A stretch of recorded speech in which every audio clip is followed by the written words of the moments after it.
سب سے پہلا حق میں عرض کرتا ہوں کہ پہلا حق اللہ کے نبی کا کیا ہے؟ اللہ کے نبی پر ایمان لانا، لا الہ الا اللہ محمد الرسول اللہ، ایمان لانا۔ قرآن کریم میں ہے ایک قرآن کا لیکن اس کو ذرا سمجھنا ہوگا۔ ہم کہتے ہیں یہ حق تو الحمدللہ ہم ادا کر رہے ہیں، بے شک اس میں کوئی شک نہیں ہے کہ ہم اللہ کے نبی پہ ایمان لائیں۔ قرآن کریم میں سورہ آل عمران کی آیت نمبر 85 ہے، وَمَن يَبْتَغِ غَيْرَ الْإِسْلَامِ دِينًا فَلَن يُقْبَلَ مِنْهُ وَهُوَ فِي الْآخِرَةِ مِنَ الْخَاسِرِينَ۔ جو کوئی اسلام کے علاوہ کوئی اور دین اختیار کرے گا، کسی اور کا کلمہ پڑھے گا، ہرگز اس سے قبول نہیں کیا جائے گا۔ اب لا الہ الا اللہ موسیٰ کلیم اللہ منسوخ ہو چکا، آج لا الہ الا اللہ عیسیٰ روح اللہ ختم ہو چکا، اب لا الہ الا اللہ محمد الرسول اللہ کا سکہ چلے گا۔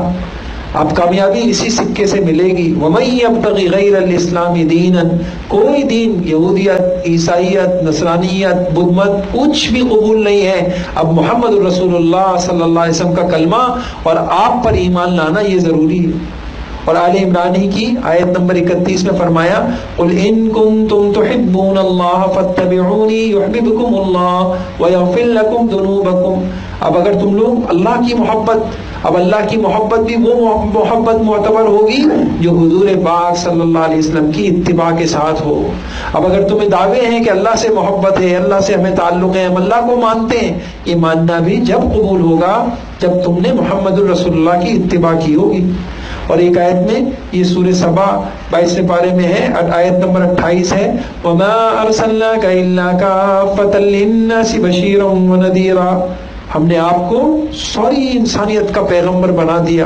اب ہر کالے گورے کو آپ کا کلمہ پڑھنا پڑے گا، ہر امیر غریب کو اب آپ کا کلمہ پڑھنا پڑے گا۔ اب آپ کے کلمے کے علاوہ کوئی کلمہ معتبر نہیں، کوئی دین معتبر نہیں، اس کے علاوہ کوئی ذریعہ نجات نہیں۔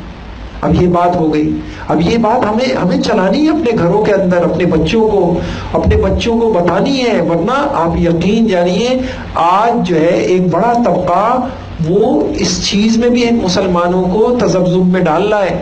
وہ کیا کہنا چاہ رہا ہے؟ وہ طبقہ یہ کہہ رہا ہے کہ کوئی ضروری نہیں ہے کہ آج جنت کے لیے حضوری پر ایمان لانا ضروری، کوئی ضروری نہیں ہے۔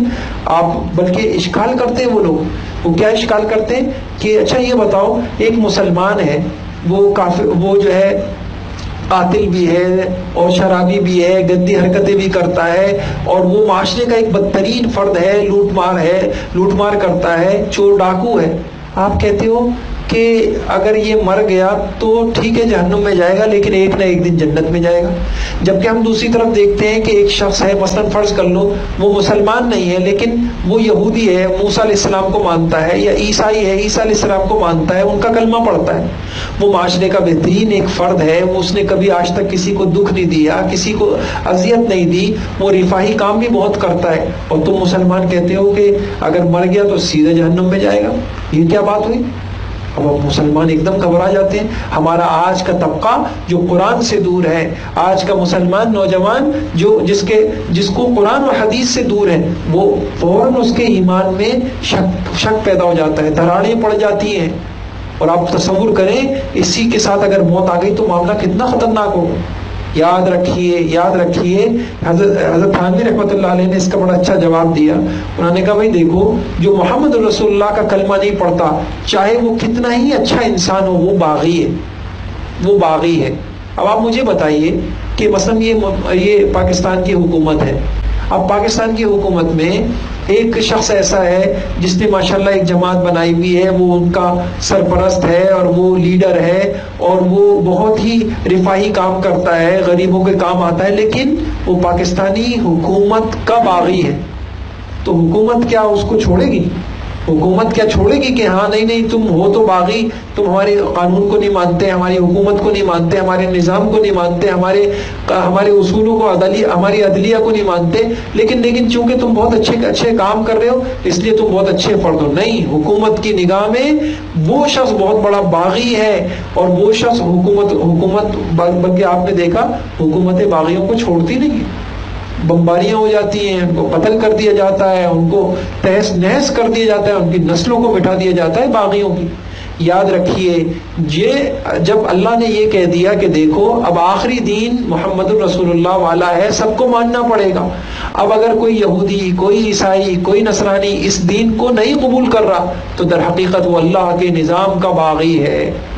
جب باغی ہے تو اس کے لیے جہنم ہے، جب باغی ہے تو اس کے لیے ہمیشہ ہمیشہ کی جہنم ہے۔ تم تو اتنے بڑے، تم نظام ہی کو نہیں مان رہے۔ اور ایک حدیث بھی اس میں صراحت مسلم شریف میں ہے، ہمیں نا ان کتابوں کا بھی تعارف ہونا چاہیے آپ کو، بخاری شریف، مسلم شریف۔ تو مسلم حدیث کی کتاب ہے، مستند ترین کتابوں میں، اس میں ایک عنوان ہے باب وجوب الایمان برسالۃ النبی صلی اللہ علیہ وسلم۔ یہ باب ہے اس بیان میں کہ حضور پاک صلی اللہ علیہ وسلم پر ایمان لانا ضروری ہے۔ اس کے اندر کیا روایت لکھی ہوئی ہے کہ رسول اللہ صلی اللہ علیہ وسلم نے فرمایا، قسم ہے اس ذات پاک کی جس کے قبضے میں محمد کی جان ہے، اس امت کا یعنی ہم اس دور کا کوئی بھی یہودی ہو، نصرانی ہو، اس کو میری خبر ملے، میرے نبوت کی، میرے رسالت کی دعوت اس تک پہنچے اور پھر وہ مجھ پر ایمان لائے بغیر مر جائے، میرے دین پر مجھ پر ایمان لائے بغیر مر جائے تو ضرور دوزخیوں میں سے ہوگا، ضرور دوزخیوں میں سے ہوگا۔ اب آپ دیکھیے کتنی واضح روایت ہے کہ صاف کہہ دیا۔ اور ایک روایت میں تو اس سے بھی زیادہ واضح ہے کہ ایک شخص حضور صلی اللہ علیہ وسلم کے پاس آئے اور آ کے کہنے لگے، یا رسول اللہ ارأیت رجلا من النصارى متمسکا بالانجیل، ذرا بتائیے تو صحیح، مثلا ایک شخص ہے، عیسائی ہے اور وہ انجیل کو مانتا ہے، انجیل کی پیروی کرتا ہے، اور ورجلا من الیہود متمسکا بالتوراۃ، اور ایک یہودی ہے وہ تورات کو مانتا ہے، اور یؤمن باللہ ورسولہ ثم لم یتبعک، لیکن آپ کو نہیں مانتا، تو آپ کی اس بارے میں کیا رائے ہے؟ وہ بہت اچھا آدمی ہے، تورات پہ چلتا ہے، اپنے مذہب پہ پورا چلتا ہے، لیکن آپ کو نہیں مانتا۔ اللہ کے نبی نے کیا فرمایا؟ قال رسول اللہ صلی اللہ علیہ وسلم من سمع بی من یہودی او نصرانی ثم لم یتبعنی فہو فی النار، میری جس کو خبر ملی لیکن اس نے جو مجھ پہ ایمان نہیں لائے گا اس کا ٹھکانہ جہنم ہے، اس کا ٹھکانہ جہنم ہے۔ تو ہم نے آج ایک حق پڑھ لیا کہ حضور پاک صلی اللہ علیہ وسلم کا حق کیا ہے، اس کی میں نے آپ کو آیتیں بھی بتائیں اور میں نے اس کے متعلق احادیث بھی آپ کو بتائیں، اور اس سے متعلق اگر کسی کے ذہن میں کوئی سوال آ سکتا تھا تو وہ سوال بھی میں نے آپ کو بتایا کہ یہ بالکل غلط بات ہے کہ کوئی کتنا ہی اچھا ہو لیکن اگر محمد الرسول اللہ کا کلمہ نہیں پڑے گا تو وہ اللہ کے نظام کا باغی، اللہ کے قانون کا باغی، قرآن کا باغی، لہذا اللہ کے لیے اللہ نے اس کے لیے جیل خانہ رکھا ہے، وہ مجرم ہے، اور وہ اس باغی کی طرح ہے جو آج کی حکومت کی بغاوت کرے، حکومت اس کو برداشت کرنے کے لیے تیار نہیں، چاہے حکومت یہ نہیں دیکھے گی کہ آپ اخلاق کے اعتبار سے کیسے۔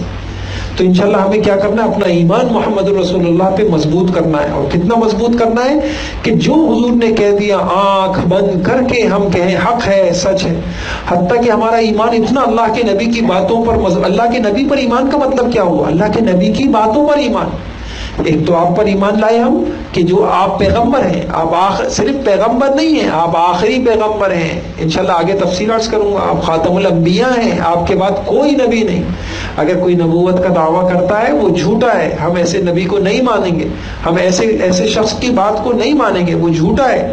اور آپ دیکھ لیجئے آج مسلمان تو اپنی محنت نہیں کر رہا لیکن غیر کتنے کر رہے ہیں۔ آپ نے دیکھا کہ ابھی جو ہے قانون کی شقوں کے اندر کیسے جو ہے قادیانیت کو گھسایا گیا اور اس کی راہیں ہموار کی گئیں، اور کیسے لوگوں نے جو ہے چھپ کے قانون کے اس حضور صلی اللہ علیہ وسلم کے اس عقیدے ختم نبوت کے خلاف وہ کام کر رہے ہیں۔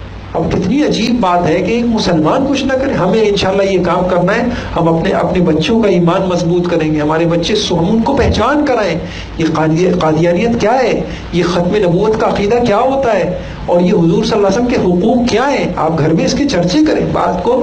یعنی آپ یقین جانیں جب مائیں اپنے بچوں کو جو راتوں کو کہانیاں سناتی ہیں، جو باتیں کرتی ہیں، یہ 55 تک اور بڑھاپے تک یہ باتیں نہیں بھولتی، پہلے مائیں ہوا کرتی تھی، ایسے ہی بزرگوں کی عظمت دلوں میں بٹھا دیتی تھی، سچائی کی عظمت، دیانت کی عظمت، اور جو ہے خیر خواہی کی عظمت.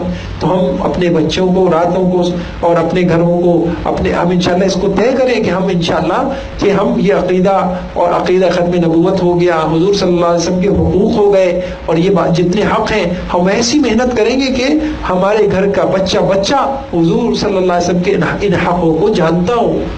اللہ مجھے آپ کو عمل کی توفیق عطا فرما دے.